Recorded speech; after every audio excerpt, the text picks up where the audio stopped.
ಅದಕ್ಕೆ ಕಾರಣಕರ್ತರಾಗಿ ಅದನ್ನು ಮುಗಿಸಿದಂಥ ಕೀರ್ತಿ ಇವತ್ತು ಎಚ್ ಡಿ ದೇವೇಗೌಡರಿಗೆ ಸಲ್ಲಿದೆ. ನೋಡಿ ಈಗ ಬೇರೆ ನಮ್ಗೆ ಅದು ಬೇಕು, ನಮಗೆ ತುರುವೇಕೆರೆಗಾಯಿತು, ನಾಗಮಂಗಲಕ್ಕಾಯಿತು, ಚನ್ನರಾಯಪಟ್ಟಣಕ್ಕಾಯಿತು, ಹೊಳೆನರಸೀಪುರಕ್ಕಾಯಿತು, ಕುಣಗಲ್ಲು ಇಲ್ಲಿಗೆ ಬೇಕು, ಅದರಿಂದ ಇಲ್ಲಿ ಕುಡಿಯೋ ನೀರು ಬೇಕು, ಮಾಗಡಿಗೆ ಕುಡಿಯೋ ನೀರಿಗೆ ಯಾರು ಕೂಡ ಅಡ್ಡಿ ಆಗಬಾರ್ದು. ಕುಡಿಯೋ ನೀರು ನಮ್ಮ ಹಕ್ಕು ಅನಿಸುತ್ತೆ ನನಗೆ. ಯಾಕೆಂದರೆ ಕುಡಿಯೋ ನೀರು ನಮ್ಮ ಹಕ್ಕು. ಯಾರೂ ಕೂಡ ಇವತ್ತು ನಾವು ಮಾತಾಡ್ತೇವೆ ತಮಿಳುನಾಡು ಈಗ ಮೇಕೆದಾಟು ನಾವು ಕಟ್ಟಬೇಕು ಅಂತ, ಅದು ನೀರಾವರಿ ಯೋಜನೆ ಅಲ್ಲ, ಅದು ಕುಡಿಯೋ ನೀರಿನ ಯೋಜನೆ ಮೇಕೆದಾಟು. ನಾವು ಹೇಳೋದು ಇವತ್ತು ತಮಿಳ್ನಾಡವರು ನಮಗೆ ಅವರು ಸಹಕರಿಸ್ತಿಲ್ಲ ಅಂತ. ಇಲ್ಲಿ ನೋಡಿದರೆ ನಮ್ಮ ತಾಲೂಕವರೇ ಸಹಕರಿಸ್ತಾ ಇಲ್ಲ. ಇವತ್ತು ನಾನು ನೋಡಿದಾಗ ಈಗ ನೋಡಿ, ಮರಗಳು ದೂರ ನೆಡ್ತೀವಿ, ನಾವು ಸಸಿಗಳನ್ನ ದೂರ ನೆಡ್ತೀವಿ, ಬೆಳೀತಾ ಬೆಳೀತಾ ಒತ್ತರ ಆಗ್ಬಿಡ್ತವೆ ಮರಗಳು. ಈ ಜನ ಏನಾಗಿದೆ, ಅಣ್ಣ ತಮ್ಮಂದಿರು ಹುಟ್ಟಿದಾಗ ಹತ್ತತ್ರ ಇರ್ತಾರೆ, ತಗೊಳ್ಳಿ ಬೆಳೀತಾ ಬೆಳೀತಾ ದೂರ ಆಗ್ತಾರೆ. ನನ್ನ ಹತ್ರ ದಿವಸ 10 ಜನ ಬರ್ತಾರೆ, ನನ್ನ ತಮ್ಮ ನನ್ನ ಜಮೀನಿಗೆ ದಾರಿ ಬಿಡ್ತಾ ಇಲ್ಲ, ಅಣ್ಣ ಜಮೀನಿಗೆ ದಾರಿ ಬಿಡ್ತಾ ಇಲ್ಲ. ಇವರೇ ಇವತ್ತು ಕುಡಿಯೋ ನೀರಿನ ವಿಚಾರಕ್ಕೆ ಬಂದಾಗ ಮಾನವೀಯತೆ ಬಹಳ ಮುಖ್ಯ, ಹೃದಯವಂತಿಕೆ ಬಹಳ ಮುಖ್ಯ. ಅದರಿಂದ ಇವತ್ತು ನೋಡಿ, ಅವತ್ತು ಅವರು ಡ್ಯಾಮ್ ಕಟ್ಟದೇ ಇದ್ದಿದ್ರೆ ಈ ವಿಚಾರ ಬರ್ತಾನೆ ಇಲ್ಲ. ಅದರಿಂದ ಈಗ ನಮ್ಮೂರ ಹತ್ರ ಒಂದು ಮಳ್ಳೆನಳ್ಳಿ ಅಂತಿದೆ. ನೆನ್ನೆ ನಾನು ನಮ್ಮೂರಿಗೆ ಹೋಗಿದ್ದೆ, ನಮ್ಮ ದೊಡ್ಡಕ್ಕ ತೀರ್ಕೊಂಡ್ರು. ನಮ್ಮೂರ ಪಕ್ಕ ಮಳ್ಳೆನಳ್ಳಿ, ನಮಗೆ ಮೊದಲಿಂದಲೂ ನೀರಾವರಿ. ಆ ಮಳ್ಳೆನಳ್ಳಿ ಪಕ್ಕ ಹೇಗೆ ಬದಲಾವಣೆ ಆಗುತ್ತೆ, ಒಂದು ಶಾಶ್ವತ ಯೋಜನೆಯಿಂದ ಜನರ ಬದುಕು ಹೇಗೆ ಹಸನಾಗುತ್ತೆ, ಜನರ ಬದುಕು ಹೇಗೆ ಬದಲಾವಣೆ ಆಗುತ್ತೆ ಅನ್ನೋದಕ್ಕೆ ಆ ಮಳ್ಳೆನಳ್ಳಿನಲ್ಲಿ ಅವರು ನಮ್ಮೂರಿಗೆ ಕೂಲಿ ಬರ್ತಾಯಿದ್ರಿಂದ ನಾನು ಓದಬೇಕಾದ್ರೆ. ಈಗ ನೋಡಿದರೆ ಅಲ್ಲೊಂದು 60 ಮನೆ ಇದೆ. 60 ಮನೆ ಮುಂದೆ ಅಟ್ಲೀಸ್ಟು 5 ಮೋಟ್ರ್ ಬೈಕ್ ನಿಂತಿದೆ, ಅಥವಾ ಟ್ರ್ಯಾಕ್ಟರ್ ನಿಂತಿದೆ, ಅಥವಾ ಕಾರ್ ನಿಂತಿದೆ. ಏನಕ್ಕೆ ಅಂದರೆ ಎಲ್ಲ ನೀರಾವರಿ ಆಯ್ತದೆ. ಅದರಿಂದ ಶಾಶ್ವತ ಯೋಜನೆಗಳಿಗೆ ನಾವು ಹೆಚ್ಚು ಹಣ ಖರ್ಚು ಮಾಡಬೇಕು. ನಮ್ಮಲ್ಲಿದ್ದಂಥ ಸಂಪನ್ಮೂಲವನ್ನೇ ಈಗ ನಮ್ಮ ಹತ್ರ ಇತ್ತು, ಅದನ್ನು ನಾವು ಸರಿಯಾಗಿ ಸಮರ್ಪಕವಾಗಿ ಬಳಸ್ತಾನೆ ಈ ಥರ ಪೋಲಾಗಿ ಕೇಂದ್ರ ಸರ್ಕಾರ ಹಣ ಕೊಡ್ತಾ ಇಲ್ಲ ರಾಜ್ಯ ಸರ್ಕಾರಕ್ಕೆ ಅಂತ ಒಂದು ಕೂಗಿದೆ. 2004ರಿಂದ 2014ನೇ ಇಸ್ವಿವರೆಗೆ ಅಂದರೆ ಇಂದಿನ ಸರ್ಕಾರ ಕರ್ನಾಟಕಕ್ಕೆ ಕೊಟ್ಟಂಥ ಅನುದಾನ ಎಷ್ಟಪ್ಪ ಅಂದರೆ 80,000 ಕೋಟಿ. ಎಷ್ಟು? 80,000.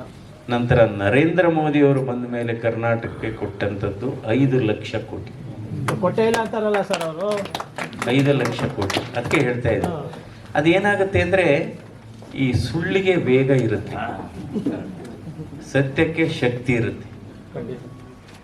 ಈಗ ನೋಡಿ, ಯಾರಾದರೂ ಬಂದು ಸುಳ್ಳು ಹೇಳಿ ಭಾರಿ ಬೇಗ ಹರಡ್ಬಿಡುತ್ತೆ, ಊರೆಲ್ಲ ಹರಡ್ಬಿಡುತ್ತೆ. ಸತ್ಯ ಆದರೆ ಅಯ್ಯೋ, ಈಗ ಸತ್ಯಕ್ಕೆ ಸಾಕ್ಷಿ ಕೇಳುವ ಕಾಲದಲ್ಲಿದ್ದೀವಿ, ಸುಳ್ಳಿಗೆ ಸಾಕ್ಷಿ ಇಲ್ಲ. ನಂತರ ಇವತ್ತು ರೈಲ್ವೇಸೇ ತಗೊಳ್ಳಿ, ಕಳೆದ ಅಂದರೆ 2004ರಿಂದ 2014ನೇ ಇಸ್ವಿನಲ್ಲಿ ವರೆಗೆ 2004ರಿಂದ 2014ರವರೆಗೆ ಕರ್ನಾಟಕ ಸರ್ಕಾರಕ್ಕೆ ಕೇಂದ್ರ ಸರ್ಕಾರದಿಂದ ರೈಲ್ವೆ ಯೋಜನೆಗಳಿಗೆ ಬಂದಂಥ ಹಣ 850 ಕೋಟಿ. ಇವತ್ತು ಕಳೆದ 10 ವರ್ಷದಲ್ಲಿ ಒಟ್ಟಾರೆ 7,800 ಕೋಟಿ ಬಂದಿದೆ. 7,000 ರೈಲ್ವೇಸ್ಗೆ, ಮತ್ತು ಇನ್ನೂ 4,000 ಇನ್ನೂ 4,000 ಕೋಟಿದು ಕಾಮಗಾರಿ ಆಗ್ತಾ ಇದೆ. ಇವತ್ತು ನಮ್ಮ ಜಿಲ್ಲೆನೇ ತಗೊಳ್ಳಿ, ಸುಮಾರು 23 ಕೋಟಿ ವೆಚ್ಚದಲ್ಲಿ ಇವತ್ತು ರಾಮನಗರದ ರೈಲ್ವೆ ಸ್ಟೇಷನ್ ಉನ್ನತೀಕರಣ ಆಗ್ತಾ ಇದೆ. ಅದೇ 23 ಕೋಟಿ ವೆಚ್ಚದಲ್ಲಿ ಇವತ್ತು ಚನ್ನಪಟ್ಟಣ ಅಪ್ಗ್ರೇಡ್ ಆಗ್ತಾ ಇದೆ. ಮತ್ತು ಚನ್ನಪಟ್ಟಣದ ಮೇಲ್ ಸೇತುವೆ ಎಲೆಕೆರೆ ಅದು ಇದು ಆಲ್ರೆಡಿ ಸಂಚಾರಕ್ಕೆ ಮುಕ್ತವಾಗಿದೆ, ಓಡಾಡ್ತಾ ಇದ್ದಾರೆ, ಇನ್ನೂ ಉದ್ಘಾಟನೆ ಮಾಡಿಲ್ಲ. ಬಿಡದಿ ರೈಲ್ವೆ ಸ್ಟೇಷನ್ನು ಮೇಲ್ದರ್ಜೆಗೆ ಏರ್ತಾ ಇದೆ. ಇವತ್ತು ಕರ್ನಾಟಕದಲ್ಲಿ ಸುಮಾರು 64 ಅಮೃತ್ ಭಾರತ್ ರೈಲ್ವೆ ಸ್ಟೇಷನ್ನು ಇವತ್ತು ಎಲ್ಲ ಅಪ್ಗ್ರೇಡ್ ಆಗ್ತಾ ಇದೆ, ಸುಮಾರು 1,300 ಕೋಟಿ ವೆಚ್ಚದಲ್ಲಿ. ಈಗ ಬಂದೇ ಇಲ್ಲ, ಯಾವ ರೀತಿ ಆಗುತ್ತೆ ಹೇಳ್ತೀನಿ ನೋಡಿ. ಈಗ 5 kg ಅಕ್ಕಿ ಸುಮಾರು 80 ಕೋಟಿ ಜನರಿಗೆ ಇವತ್ತು ಏನು ನಮ್ಮ ಬಡವರ ಅನ್ನ ಯೋಜನೆ ಏನಿದೆ, ಗರೀಬ್ ಹಠಾವ್ ಅನ್ನ ಯೋಜನೆ ಆ 5 kg ಅಕ್ಕಿ ಕೊಡ್ತಾ ಇರೋದು ಕೇಂದ್ರ ಸರ್ಕಾರ, ರಾಜ್ಯ ಸರ್ಕಾರ ಬ್ಯಾಗ್ ಕೊಡ್ತಾ ಇದೆ ಅಷ್ಟೇ. ಸ್ಕೋಪ್ ತೋರಿಸ್ಕೊಡ್ತಾ ಅಲ್ಲ ಹೇಳ್ತಾ ಇರೋದು. ಅದರಿಂದ ನಾನು ಹೇಳೋದು ಈಗ ಯಾವುದೇ ಸರ್ಕಾರ ಒಳ್ಳೆ ಶಾಶ್ವತ ಯೋಜನೆ ಮಾಡಲಿ, ಖುಷಿ, ಐ ಥಿಂಕ್ ನಾವು ಮೆಚ್ಚುಗೆ ವ್ಯಕ್ತಪಡಿಸ್ಬೇಕು, ಅದ್ರ ಬಗ್ಗೆ ಏನಿಲ್ಲ.